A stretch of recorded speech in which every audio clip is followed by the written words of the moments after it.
आणि यानंतर आपण थेट जाऊयात मुख्यमंत्री देवेंद्र फडणवीस हे आष्टीमध्ये पोहोचलेले आहेत।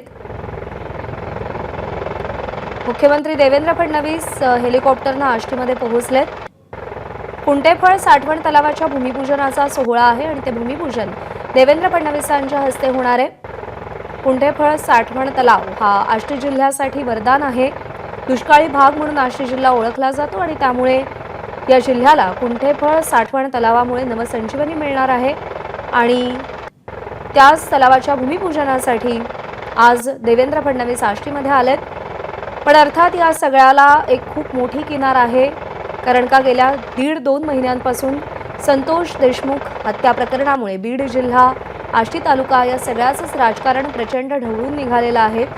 सुरेश धस हे सातत्यानं संतोष देशमुख हत्या प्रकरणाचा पाठपुरावा करतायत। अनेक दावे प्रतिदावे आरोप त्यांनी केलेले आहेत।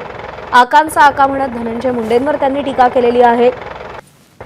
तर निवडणुकीच्या काळामध्ये पंकजा मुंडेंविरोधात देखील सुरेश धस आक्रमक झाल्याचं पाहायला मिळालं होतं। त्या पंकजा मुंडे सुद्धा आज या कार्यक्रमाच्या निमित्तानं व्यासपीठावर उपस्थित असतील।